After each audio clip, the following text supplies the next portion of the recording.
All right, everyone. Well, good evening, afternoon, I guess wherever you are. um, I'm Joe with Cycle CPA, along with Carla, and we have a special guest here joining us from Canada, Ryan Markewich, and um, really excited to have Ryan on today because the work that he does is really tied a lot to the numbers, and that's open book management. So Ryan is, not only the founder of Creative Roots Landscaping, but also an R-Mark coach, and he's actually the only certified open book management coach within the green industry. Um, and so we're really excited to have you on here today, Ryan. Thanks for joining us. Yeah, well, thanks for reaching out. My pleasure. Awesome. Well, I guess if you can please start with just your background, Ryan. How'd you get started within the industry? Sure, I'll start that. So about 1994, I had moved back to my hometown here in Kelowna, British Columbia. I'm about 4 hours drive east of Vancouver, close to the US border. And I needed something to do. I needed to pay rent and, have beer money for the weekend, stuff like that. It's like anybody else, so to speak. And I found it interesting as I had a lawnmower and was knocking on doors just to pass some time. I just found a lot of opportunity, and I've always been a person that loved working with my hands. And so, one thing led to another, and next thing you know, I had 5 employees and 10 and 20, and so it went. And that was, and I started with just the maintenance side of it. And then we got into a little bit into design, and then we were a full design, build, and maintenance company that focuses primarily on the luxury home market for nice people who appreciate our details. We're really quite focused on our niche, and we don't stray away from that too much. Yeah. Awesome. And I guess, kind of within the realm of the landscape company, I guess, could you first start off with defining what open book management is? Sure. Well, I'll tell you how I kind of fell into it. Let's start there. That'll be an interesting Please. story, I guess, for some. So basically, as I had built my business, and like anybody out there that's listening or that has built it from nothing, who was basically kind of a technician, an entrepreneur / technician, forced into running, not forced, but going into business. Sooner or later, the business runs you, and instead of you running it. And so there came a time where, I couldn't be on every job site, and things were going well, as long as I was up till 2 a.m. making sure that there was nothing going to go wrong the next day, so to speak. And so I was starting to feel a little bit of burnout in about 2007-ish. And I think we were maybe doing $1.5 million in sales at that time. And I was talking to a friend, and he said, you should learn how to run your business instead of having it run you. And for about 5 seconds, I was offended. And but then I realized he was absolutely right. And so the only form of management I had was literally me making sure I knew everything that was going on at all times. And so anyways, he recommended a book called The Great Game of Business to me. And he said, why don't you read this book? And I said, gladly. So I did. And that led me to getting a bunch more copies of it and sharing it with my existing staff. And we would just sit around once a week and discuss a chapter of this book. This book was based on the pioneers of open book management, which was SRC, Springfield Remanufacturing Corporation in Springfield, Missouri.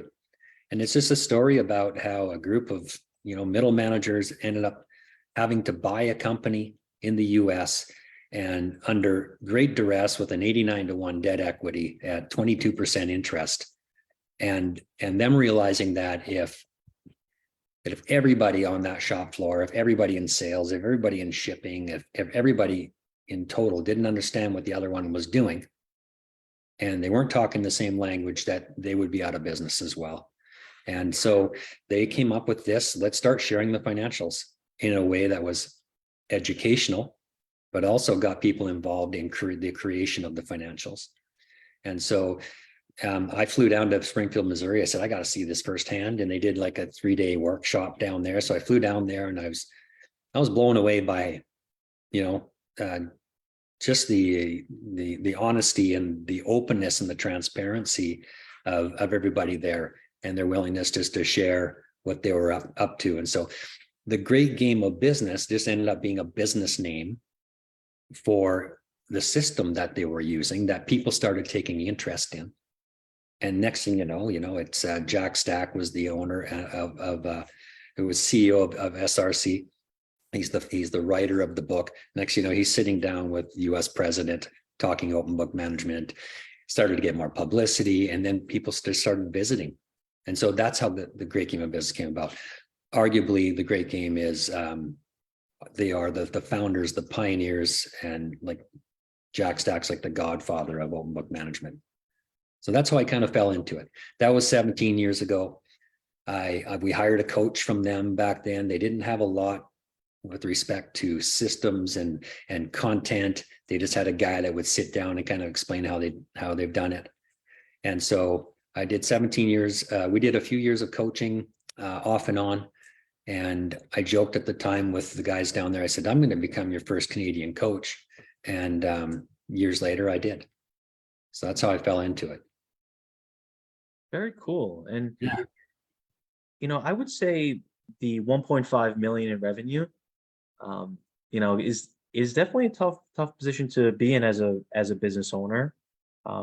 You're kind of getting to the point where you're really reaching the limits in some of the management and administrative, while also trying to, within the green industry, also trying to oversee each project or contracts. So I could definitely see how, what you were going through there. And then actually, so the actual execution of it started with having your team read each chapter. Yeah, well, we just, like I said, that was a good point for us to gain context. If we're going to start playing a new game, let's call it a game. We're going to start playing a new game. We're going to have to understand the same language. There's, whether it's in a game, it might be offside or a foul or something, but you have your own rules, you have your own lingo. So we started talking about that. And so to be clear, what the Great Game focuses on more so than other management operating systems like 3HAG or EOS or Scaling Up, Mastering the Rockefeller Habits, all the Vern Harnish stuff, is the focus on pushing the financial literacy and the involvement in creating those financials to the front line. So that's the interesting advantage, I would say, in what OpenBook Management truly is. And I think there's a big misnomer, and I've heard it a million different ways out there, is, hey, yeah, we practice a form of OpenBook Management. We meet with our key people once a week and we tell them what the financials are. And I'm saying, no, that's not OpenBook Management. That might be your version of it, but that's OpenBook reporting. And if we really get down to the notion that people support what they help create, they will, if you're telling them something is different than asking them to create those numbers to come up with it. On an annual basis, even though I'm the CEO still and only 20% partner at this time in my business, I have nothing to do other than vote on whether or not the financial and cultural plan and operational plan that's being put together, if I support it or I don't support it. It doesn't get put into place unless we have 80% positive vote across the board. That's including everybody in the company. So that's the difference I find with the depth of what the Great Game takes you through, is really getting the people that education. And if somebody wants to start this, tomorrow in their business, what are some steps that they can take in their business to get this started?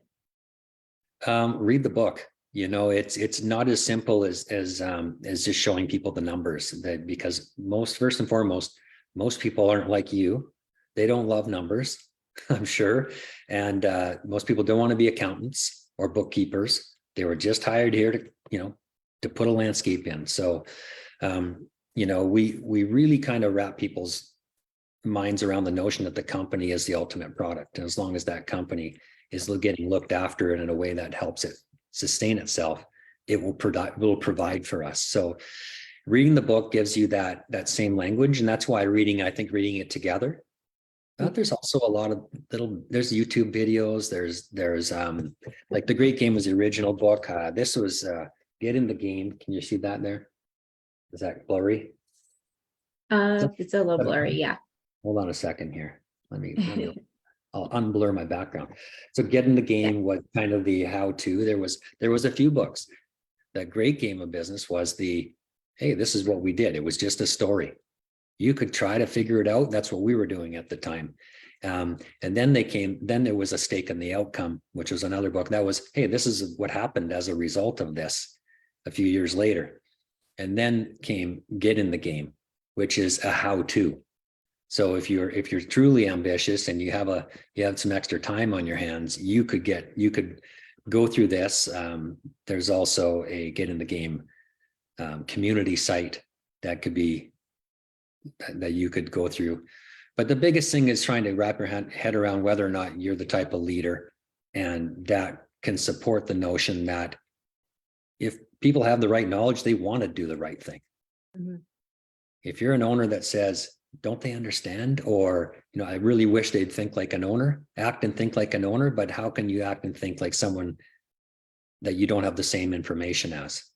And so, it's typically a lack of information. And all those numbers on the financial statements in particular are stories about the behaviors of the people doing the work. 100%. Yeah. Whether it's rework or it's waste or they do it not just on the negative side, on the positive side. If you're really killing it and your net operating profits, pushing up 20%, and your books are normalized, then there's something positive going on there. And that's something you have to look at also is what are we doing right? What are we doing wrong? What are we going to do about it? But do it in a systematic way. Yeah. And what are some best practices that you've seen for sharing that financial information with employees? I know some people are probably a little bit hesitant in how much they should. Yeah. Yeah, no, absolutely. And that's probably one of the biggest things, right? Is like, hey, what happened secretly? So what happens if they find out how much money I'm making? Well, or what happens if they know how poorly we're doing? Well, the first one is I can guarantee you they already think you're making more than you are, almost exclusively, for sure. And the second one, what if they the second one is if they're doing so poorly. I said, let's pretend you're on a soccer team with people and there's no scoreboard and the players have no idea what the score is. If you're doing poorly, how can they adjust their behaviors accordingly? If you've got people that actually want to win, and people want to win by nature, absolutely people want to win. Whether that win is defined as, beating the other team by 1 or 1,000, it doesn't matter what the win is defined as. If you agree as a team what the win is, you still want to win. And so my thing is, you need those scoreboards. The true scoreboards of business are the financials. You guys would have to agree with that. That's what tells the story. And and that you can go as far as saying that tells the cultural story also. Something's not happening here, right? So, we use scoreboards for that. We use scoreboards for how much fun we have. We have a committee for people who don't know how to have fun good in our company. It was born a few years back when we were probably 10 years ago. We were struggling one year in one of our company-wide surveys. It came out, we just weren't having as much fun as before. So we said, okay, we got to put a focus on it. We need an initiative. It has to be one of our critical numbers. It doesn't matter how much money we have if we're miserable. So someone suggested we put together a committee for people who don't know how to have fun good. It's a mouthful. Fun good for short now. And so once a year, that committee gets together, they plan out events and they populate a calendar. All the ideas come from the team. All the favorite ones are repeat ones, like the annual golf tournament or the year-end Christmas party, stuff like that. And then they, then they make simple ones too. It's, 3 times a year, it's, it's a picnic or a barbecue, stuff like that. So high involvement is what I'm getting at.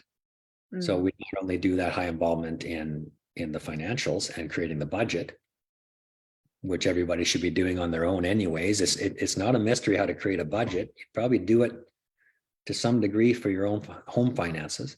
We also do that for our cultural stuff, our onboarding, our fun good, our community, give back to the community, it's every aspect of what we're doing should have some sort of level of intention. Yeah. That's Yeah. awesome. And for the budget that you create, like for the business on a yearly basis, is that something that you collaborate with each other, like as a team, with the employees there, or something that you kind of just look over after it's made? Yeah, well, I'll explain that, because there's obviously, there's only so many line items on the P&L and balance sheet, and so the P&L is what we focused on the most, right? Because that's really where our behaviors can affect the outcome the most, typically from gross margin north, right? Okay. As to gross margin, and then we can review the overhead costs on an annual basis, but our frontline employee is not going to really have any impact on what the rent is, or what, how much we're paying for cell phones, or maybe a little bit, but it would be like playing too much defense if we had people involved highly in that. But when it comes down to the P&L items, we'll have spreadsheets that we'll start with sales, of course, because everything starts at the top, and then we'll work against the sales with our direct costs, the cost of goods, cost of sales, and we'll get certain individuals to bring us information based on what they need for the next year, as opposed to just having a rolling budget saying, hey, we just need 10% more than last year, for shovels, for instance, or wheelbarrows, or small tools and supplies. Yeah, well, we don't need 10% more, because we spent it all last year. Yeah, but half of it's brand new, still sitting in the shop, so we can get by on that. So we're trying to do a real budget based on real numbers on an annual basis, because things change. And I saw a Facebook post the other day that you had made, Carla, about this, not just adding on to your budget just for the sake of adding on to your budget. That's what governments do. I think. Yeah, does that help? Absolutely. Yeah, so that's how we get them involved, right? And then we'll just go through the process of of course, not everybody's entering stuff into the spreadsheet and stuff like that. We'll take it back, populate it all, we'll bring it back to the team a little bit later in our annual high involvement planning meeting. And we'll say, okay, this is what you guys said we can do. This is what the costs are. This is what we're going to be left with at the end. We're going to share it with our bonus program, our stake in the outcome, our profit gain share is what we call it. And is that enough? Is everybody okay with that? Does that make sense based on our micro and macroeconomic forecast, based on our roster forecast, based on our facility, based on our desire to work with our own capital or get new capital? Like, there's only a handful of questions you need to ask yourself to be able to put this stuff into place. Awesome. And how often do you meet on an ongoing basis to go over the numbers with the team? Is it monthly, weekly? Yeah, so first and foremost, we will define on an annual basis 1 to 2 what we call critical numbers, and you'll read all about that in the book if you pick up the book. And the critical numbers are those 1 to 2 things you need to do, focus on an annual for that coming 6 to 12 months, that could either put you at risk or provide the best on an opportunity. Sure. And so let's say if it's a cultural thing, you say, well, we're not having much fun, no one cares. So, one of the things might be, we have to have a hug Fridays. And so, but it's really hard to tie profit sharing to hug Fridays. So typically we're looking for a financial one from the P&L or the balance sheet, and could be inventory turns, could be all sorts of things. Net operating profit's an easy one. Gross margin is even more accurate, like we just talked about, and so we'll base that, we'll base our what we're meeting on. I'm getting back to how often we meet in your original question. And so we will meet on certain things at different times. That's my point.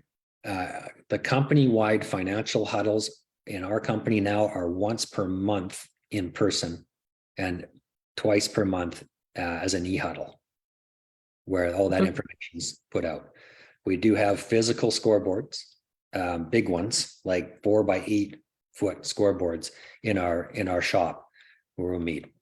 And then we have other ones that are the drivers for those behaviors. So for instance, if you wanted to lose weight, that was your ultimate critical number. That would be a lag outcome. And the lead measure would be what? Less calories or exercise. Yeah. Those are your drivers. So we choose our critical numbers. We get our 2 drivers. People call them KPIs, whatever you want to call them. And we follow those as a team. Every line item in what we're reporting on and forecasting on has a line item owner. So that person in the company is responsible for getting up yesterday and talking about that in the meeting. Our monthly one was yesterday. I attended. It's only the 3rd one I've attended this year. It was fantastic. And yeah, so if it was training, we have a person named Kat on our team. She got up. She said, okay, this is where we're at with our training initiatives. We got this many done. Don't forget, we're forecasting to have 2 more before the end of the month. And so everybody in the company was in the know immediately. So Colette's in charge of reporting timesheets, late timesheets, accounts receivable, stuff like that. She got up there. Hey, there's 10 events, there was 10 late timesheets. There's still 2 people that are over 90 days in accounts receivable. This is where we stand with them. Everybody in the company knew right there.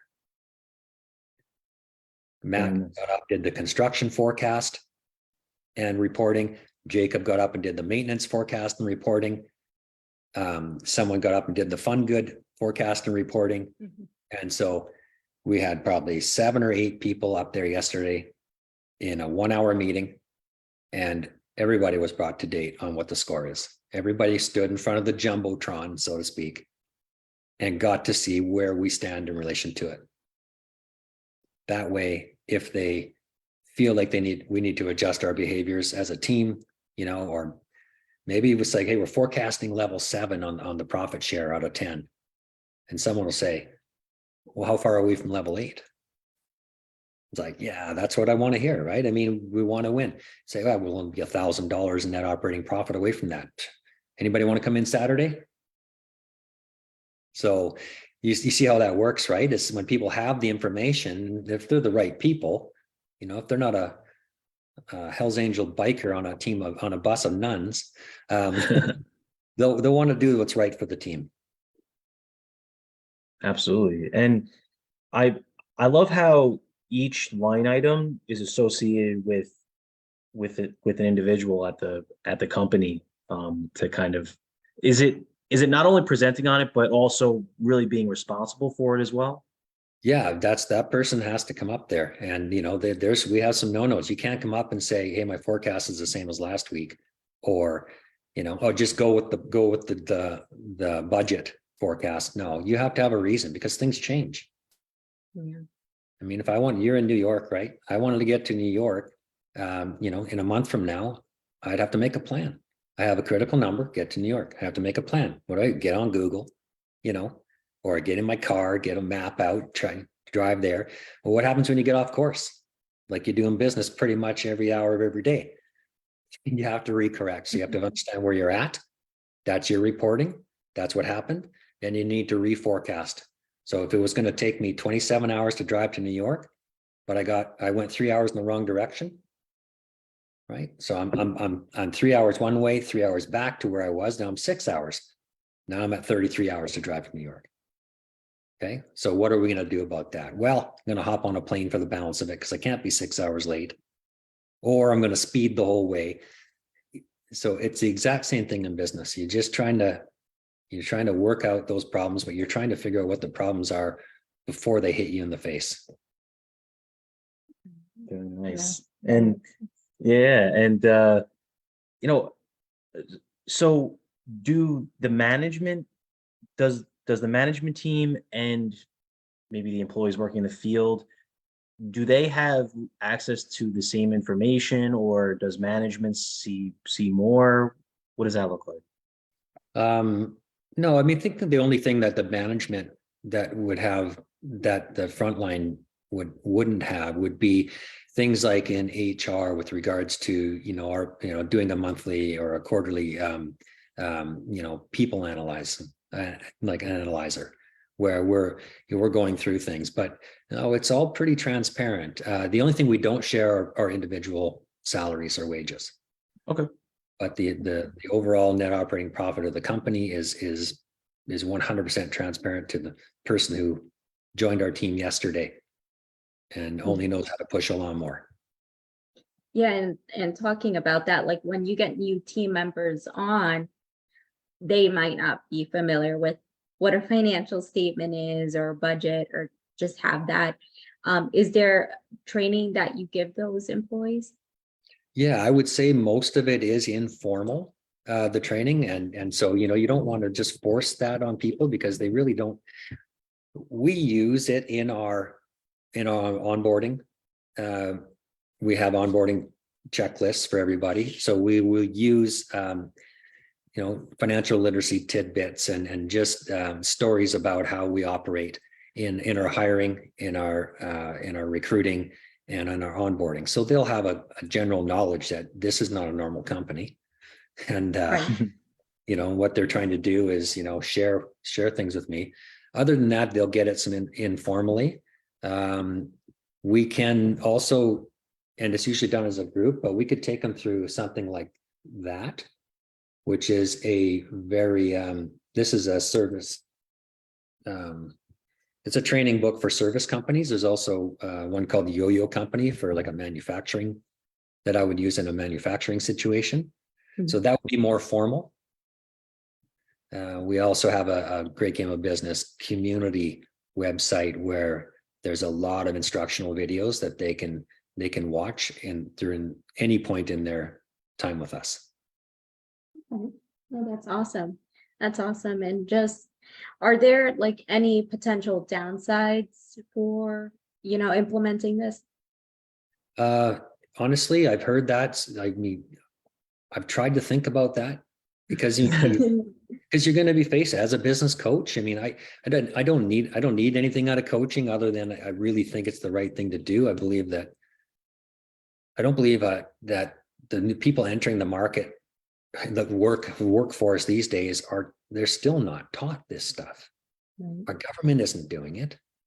Our parents aren't doing it. Our education system's not doing it, I believe. And I believe that most of the coaches at the Great Game believe that it's going to be businesses that have shouldn't say the obligation, because no one's obligated to do anything they don't want, but I would say the opportunity to educate people in something that they're going to do for 40 years of their life in how to get the most out of it.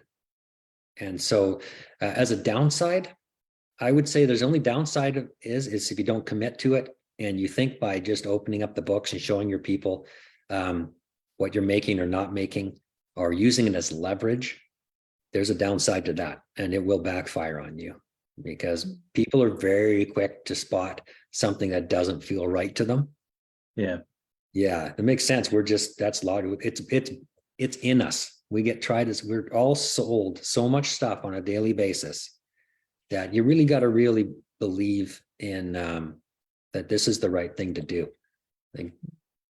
Absolutely. Yeah. And it seems like something that, and I know you kind of brought this up as well, Ryan, where, you can kind of half do it, and you can pick out certain things to do, but I think the finesse of it, and being able to actually execute it and deliver it in an effective way. I think, you know, being able to follow a process with the great game of business that has already been proven to work.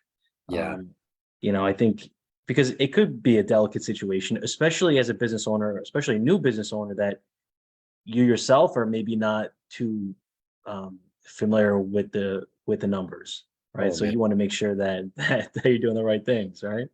you're preaching to the choir here. I mean, those first days when we were first having our meetings in the first year, even 2 years, man, even 3 years down the road, like we didn't commit at the beginning. We had a coach, but we wouldn't really engage him enough.